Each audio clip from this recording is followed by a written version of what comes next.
भगवान कृष्ण अर्जुन को वो समझा रहे जो अर्जुन पढ़ तो चुका है, समझता नहीं। भगवान कृष्ण कह रहे अर्जुन तू तो निमित्त मात्र है, तू कौन है मारने वाला, तू कोई नहीं होता मारने वाला। एक एडवर्ड फिट्जराल्ड एक कवि हुआ, उसने बड़ा बढ़िया लिखा, life like a chess board. जीवन शतरंज की बिसात की तरह से है। चेस बोर्ड देखा, एक काला खाना होता है, एक सफेद खाना। ये जीवन भी शतरंज की बिसात की तरह से है। सुख और दुख, काले और सफेद खाने हैं इसमें, इस जिंदगी में। और हम क्या हैं? हम उस चेस बोर्ड पर रखे हुए पॉन मोहरी। हम समझते हैं कि घोड़े ने हाथी को मार दिया, ऊंट ने पैदल को मार दिया। नहीं, घोड़ा हाथी को नहीं मार रहा है, हमने घोड़े को रख दिया हाथी की जगह और हाथी को टाके की तरफ फेंक दिया। जैसे उन पॉन को हम चलते हैं शतरंज में, ऐसे ये लाइफ चेस बोर्ड की तरह, और हम पॉन की तरह से हैं, हमको चलने वाला कोई ऊपर बैठा है। ये शरीर जो मिट्टी है, ये शरीर जो भौतिक 5 तत्वों से बना है, ये शरीर जो प्रकृति के 24 तत्वों से बना है, इस शरीर को चलाने वाला कोई और है। यहां से वेदांत स्टार्ट होता है।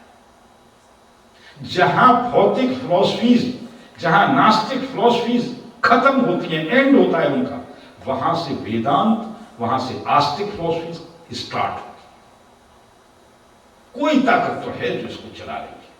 अगर वो नहीं होती तो ये तो हिलता भी नहीं। जिस दिन वो निकल जाती है, हम देखते हैं, प्रैक्टिकली देखते हैं कि हिलता भी नहीं है। बदबू आने लगती है इसमें से, लेकिन जब तक वो ताकत है इसमें से बदबू नहीं आती।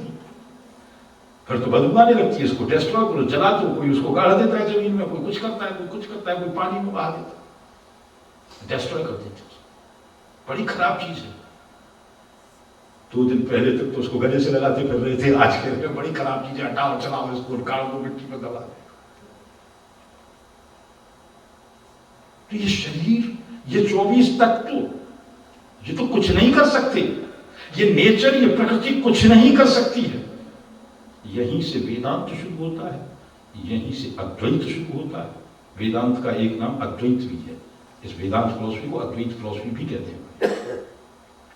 और यहीं से योग शुरू होता है। ये प्रकृति कुछ नहीं कर सकती। प्रकृति कुछ नहीं कर सकती यानी ये 24 तत्व कुछ नहीं कर सकते, ये तो निर्जीव है, जड़। वेदांत हमारा बतलाता है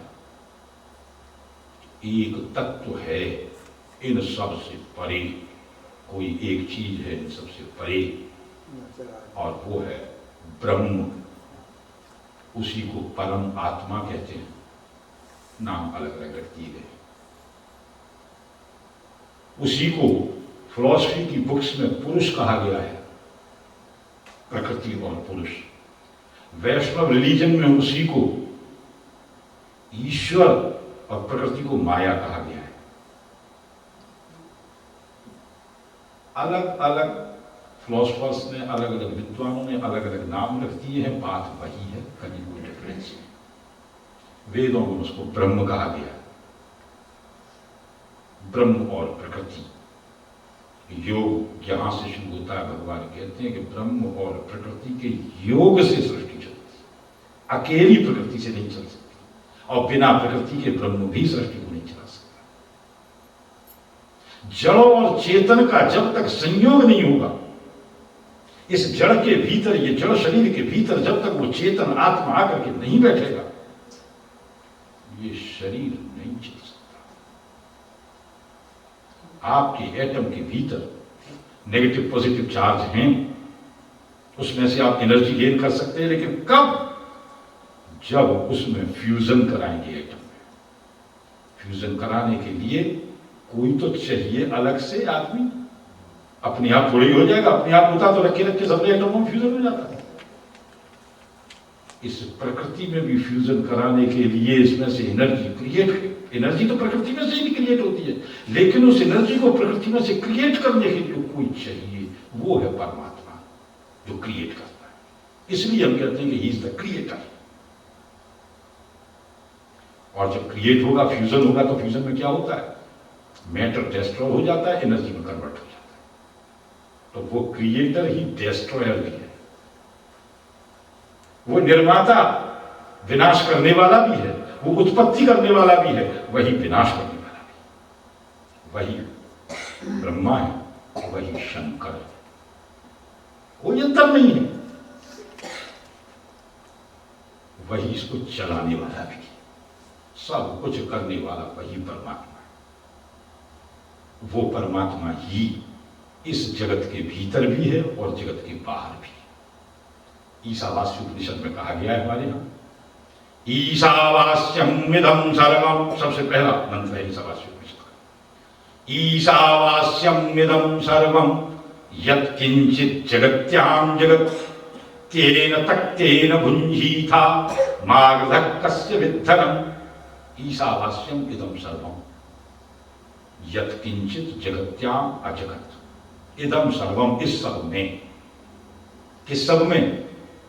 यत् किंचित जो कुछ भी है उस सब में। जो कुछ भी क्या है? जगत्याम अजगत, इस संसार के भीतर, और अजगत इस संसार के बाहर। जगत माने संसार, संसार के भीतर और संसार के बाहर जो कुछ भी है उस सब के भीतर, उस सब में क्या है? ईशावास्यम, उस ईश का, उस परमात्मा का, उस ब्रह्म का आवास है, निवास है, वो रहता है। कहां रहता है? इस संसार के भीतर भी और संसार के बाहर भी। ये मत समझना कि भीतर ही रहता है, वो बाहर भी रहता है। कैसे? क्या ये पॉसिबल है कि आप घर के भीतर हो और बाहर भी हो, दोनों जगह एक साथ हो जाए? वो परमात्मा ओमनी प्रेजेंट है, हर जगह मौजूद है। इसीलिए उसका नाम है विष्णु। संस्कृत लैंग्वेज में विष्णु शब्द का मीनिंग है ओमनी प्रेजेंट। ये ध्यान रखना, ये नाम बड़े मीनिंगफुल है हमारे यहां।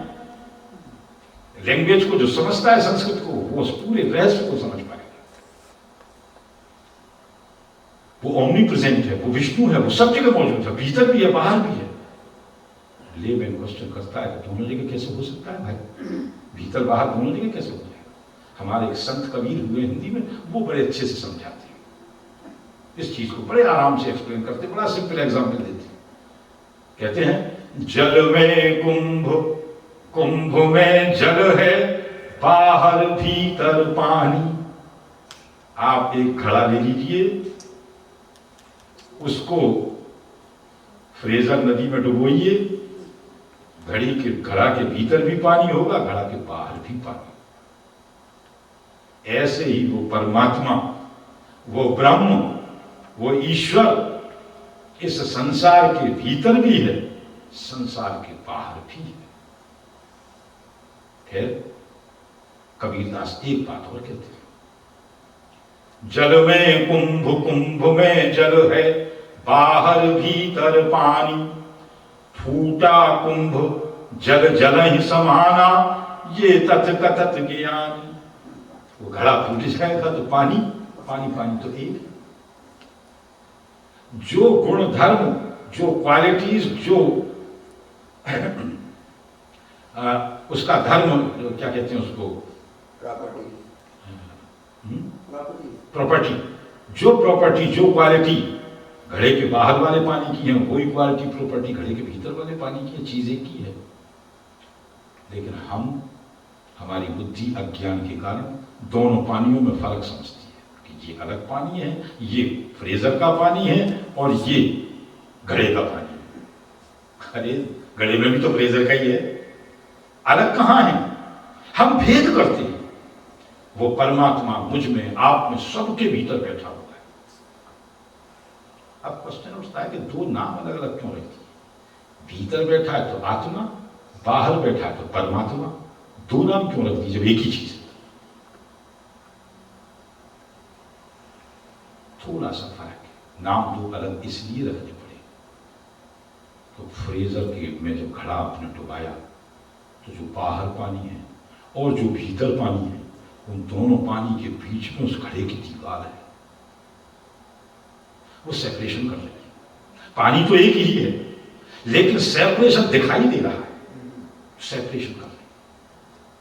तो हमने कह दिया कि ये घड़े का पानी है, ये फ्रीजर का पानी। और कोई उसमें लोटे में भर रहा है तो हम कहेंगे ये लोटे का पानी। कोई बाल्टी में ले आया बकेट में तो हम कहेंगे ये बकेट का पानी। तो जो जानवर के भीतर बैठा है वो भी वही बैठा है, चिड़िया के भीतर बैठा है वही बैठा है, चींटी के भीतर बैठा है वही बैठा है, हाथी के भीतर बैठा है वही बैठा है, हमारे भीतर बैठा है वही बैठा है, आप सब में बैठा है तो वही बैठा है। बैठा तो वही है, वही परमात्मा बैठा है। लेकिन वो कर्टेन जो बीच में दीवार है उसकी वजह से, जैसे बाल्टी के पानी को अलग कह देते हो, लोटे पानी के पानी को अलग कह देते हो, ऐसे उस दीवार की वजह से उसको परमात्मा और इसको आत्मा कह देते हैं। परमात्मा वो बल्क में ज्यादा है, वो छोटा है, लोटे में पानी जरा सा है, घड़े में पानी ज्यादा है, बल्क बाल्टी में ज्यादा है, वो परमात्मा हो गया ये आत्मा। लेकिन चीज एक ही है, कहीं कोई अंतर, जो क्वालिटीज जो प्रॉपर्टीज उसमें है वही क्वालिटीज वही प्रॉपर्टीज आप उसमें। हमारे यहाँ वेदों में कहा अहम ब्रह्मास्मि, मैं ही ब्रह्म।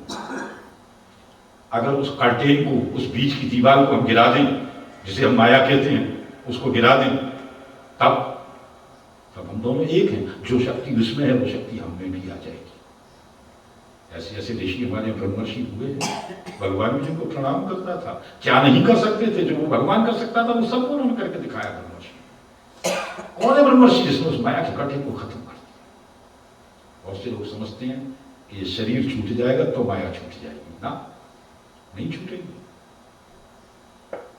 माया मरे न मन मरा, मर मर गए शरीर। माया नहीं मरती, मन मरता है, शरीर मरता है। माया मरी न मन मरा, मर मर गए शरीर। आशा तृष्णा ना मरी, कह गए दास कवि। शरीर मर जाते हैं, शरीर के मर जाने से मुक्ति थोड़ी हो जाएगी, वो माया थोड़ी समाप्त हो जाएगी। शरीर के मर जाने के बाद भी आशा और तृष्णा बनी रहती है, मन बना रहता है, माया बनी रहती है। तो वो कोई एक अलग शक्ति है जो इस जड़ शरीर को, इस जड़ प्रकृति को चला रही है। एक हमारे यहाँ बहुत अच्छे पोइट हुए हैं, जयशंकर प्रसाद कामायनी, उन्होंने महाकाव्य लिखा। उसकी सबसे पहली पंक्तियां बड़ी सुंदर पंक्तियां। वो कहते हैं, नीच जब प्रलय हुई तो सबरी धरती पर पानी पानी था, वो प्रलय का वर्णन कर रहे हैं। और जो हिमालय भी पानी में डूबा है, जब धीरे धीरे हिमालय पहाड़ पानी में से निकला, जब धरती पानी में से निकली यानी पानी घटा, कम हुआ, तो सबसे पहले हिमालय सबसे ऊंचा है तो सबसे पहले वो निकला। और ऊंचा है तो वहां ठंडक रहती है, बर्फ रहती है। अब ऊपर बर्फ है, नीचे पानी। उन्होंने लिखा, ऊपर नीचे जल था, ऊपर हिम था, एक तरल था एक सघन। पानी जो है वो तरल है, बर्फ सघन। नीचे जल था, ऊपर हिम था, एक तरल था एक सघन। एक तत्व की ही प्रधानता, कहो उसे जड़ या चेतन। एक ही तत्व की प्रधानता है। वो जो चेतना जब इसके भीतर आती है, और इसमें चेतना डालने वाला कौन है? अलग में बैठा है, वो इस प्रकृति से बाहर है। आस्तिक दर्शन कहते हैं कि देयर इज पॉसिबिलिटी। उस पॉसिबिलिटी को जो मानता है वो आस्तिक है, जो उस पॉसिबिलिटी को नहीं मानता वही नास्तिक है। बेकार कोई नहीं है। नास्तिक दर्शन को जानेंगे तो आप फिजिकली ग्रोन अप होंगे, उसको जानेंगे तो आप आध्यात्मिक रूप से ग्रोन अप होंगे। और ग्रोन अप तो दोनों तरह से होना चाहिए। केवल मन आपने ग्रोन अप कर लिया, बुद्धि ग्रोन अप कर लिया, आपने बड़े ज्ञानी आप हो गए और बॉडी आपकी कमजोर रह गई तो बेकार। और आपने बॉडी खूब ग्रोन अप कर ली, मन बुद्धि सब कमजोर रह गई तो भी बेकार। यहां मैं देखता हूं खूब लोग मेहनत करते हैं, खूब अच्छा कमाते हैं, खाते हैं, खूब बढ़िया बढ़िया खाते हैं, इतना खाते हैं कि वेट बढ़ जाते हैं, बल्कि हो जाते हैं, भारी हो जाते हैं, और फिर मशीन खरीद के लाते हैं, एक्सरसाइज करके उसको कम करने के लिए। अरे सबरी ताकत शरीर में ही लगा देना, पहले तो उसको बनाने में लगाई देना, उसको घटाने में लगाई देना।